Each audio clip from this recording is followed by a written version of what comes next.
السلام عليكم ورحمة الله وبركاته.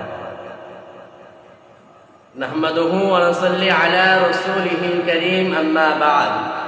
فقد قال الله تعالى في القرآن المجيد وفي القرآن الحميد: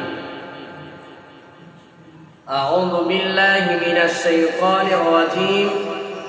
بسم الله الرحمن الرحيم. وما خلقت الجن والإنس إلا ليعبدون. صدق الله العظيم.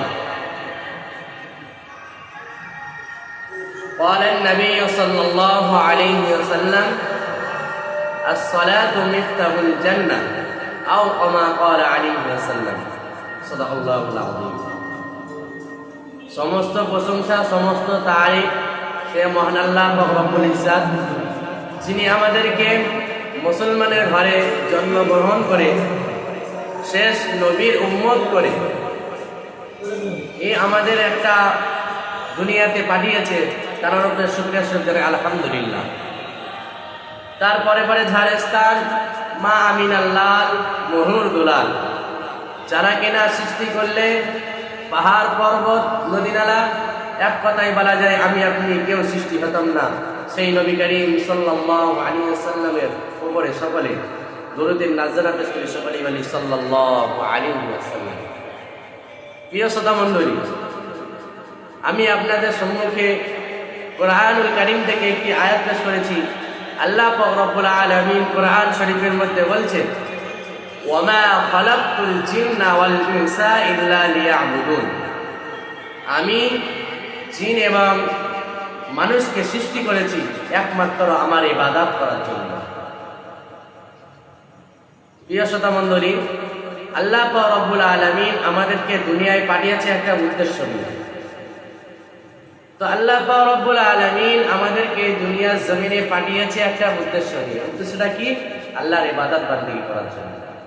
আজকের আমরা দুনিয়ার জমিনে এসেছি আল্লাহর ইবাদত বান্দেগী বাদ দিয়ে সমস্ত কাজ করে যাচ্ছি, কিন্তু সেই আল্লাহর ইবাদতকে আমরা সবসময় অলসতা করছি। প্রিয় শ্রোতা মণ্ডলী, আল্লাহ পাক রব্বুল আলামিন আমাদেরকে দুনিয়ায় পাঠাবার আগে আমাদের আরশে আজিমে আমাদের রূহকে সকলে যারা আগামীতে এসেছে এবং আসবে, এখন যারা আমরা আছি, আল্লাহ পাক রব্বুল আলামিন আমাদেরকে সকলকে একত্রিত করেছিলেন। তখন আল্লাহ পাক রব্বুল আলামিন কোরআন শরীফের মধ্যে বলছেন, আলাস্তু বিরাব্বিকুম, তোমাদের প্রভুকে। তখন আমরা বলেছিলাম ক্বালু বালা শাহিদনা, তুমি আমাদের প্রভু। কিন্তু আজকের আমরা এই দুনিয়ার জমিনে এসে সে আল্লাহর নাফরমানি করছি। যে আল্লাহ পাক রব্বুল আলামিনের কাছে আমরা বলেছিলাম যে আল্লাহ তুমি আমাদের প্রভু, কিন্তু আজকে আমরা দুনিয়ায় এসে আমরা সে আল্লাহর ইবাদত বান্দেগীগুলো বাদ দিয়ে সমস্ত কাজ করে যাচ্ছি। তো আল্লাহ পাক রব্বুল আলামিন আমাদেরকে ইবাদত বান্দেগী করতে বলেছে, তাই বলে এই না যে সারা জীবন ইবাদত বান্দেগী করতে বলেছে। আল্লাহ পাক রব্বুল আলামিন ইসলামের মধ্যে 5টি ভিত দিয়েছে, তার মধ্যে হচ্ছে কলেমা, নামাজ, রোজা, হজ, যাকাত। তো এই ইবাদতের মধ্যে সবথেকে উত্তম ইবাদত হল নামাজ। আল্লাহ পাক রব্বুল আলামিন কাল কিয়ামতের ময়দানে, হাশরের ময়দানে সর্বপ্রথম আমাদেরকে হিসাব নেবে নামাজে। তো আমরা অনেকে নামাজ কালাম পড়ি, কিন্তু সেই আমাদের ভক্তির সঙ্গে নামাজ পড়ি না। আমরা হয়তো মসজিদে দাঁড়িয়ে আছি, আল্লাহু আকবার বলে নিয়ত করছি, কিন্তু আমাদের মন থাকে রাস্তাঘাটে, বাজারে, চায়ের দোকানে মন থাকে। তো আল্লাহ পাক রব্বুল আলামিন আমাদেরকে কেমনভাবে নামাজ পড়তে বলেছে, রাসূলুল্লাহ সাল্লাল্লাহু আলাইহি ওয়াসাল্লাম কেমনভাবে নামাজ পড়েছে, সাহাবীরা কেমনভাবে নামাজ পড়েছে, তাবিঈনরা কেমনভাবে নামাজ পড়েছে, সেই দিকে আমাদেরকে লক্ষ্য রাখতে হবে। তো আল্লাহ পাক রব্বুল আলামিন রাসূলুল্লাহ সাল্লাল্লাহু আলাইহি ওয়াসাল্লাম সোনার জামানে বলছে, as-সালাতু মিফতাহুল জান্নাহ, জান্নাতের চাবিকাঠি হলো নামাজ।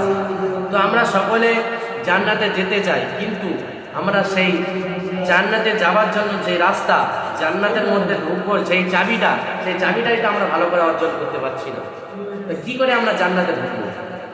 যেমনি একটা উদাহরণস্বরূপ, কোনো ঘরের মধ্যে যদি তালা মারা থাকে, সেই তালার চাবি যদি আমার কাছে না থাকে, আমি সেই কখনো সেই ঘরের মধ্যে ঢুকতে পারবো না, তেমনি আমাদের সকলের মনের আশা থাকে যে আমরাও একদিন জান্নাতে যাব, আল্লাহ পাক রব্বুল আলামিন আমাদেরকে জান্নাতে পাঠাবে। কিন্তু আমরা যদি সেই জান্নাতের চাবিটা যদি নিয়ে না যাই, তাহলে আমরা কি করে জান্নাতে প্রবেশ করব? তো প্রিয় শ্রোতা মণ্ডলী, আমি আপনাদের কাছে অনুরোধ করছি যে আমাদের আল্লাহ পাক রব্বুল আলামিন যারা সকলকে 5 ওয়াক্ত নামাজি বানিয়ে দিক এবং নবীর সুন্নতকে আঁকড়ে ধরার মতন তৌফিক দান করুন। এই বলে আমার বক্তব্য শেষ করছি। ওয়া আখির দাওয়ানা আলহামদুলিল্লাহি রাব্বিল আলামিন।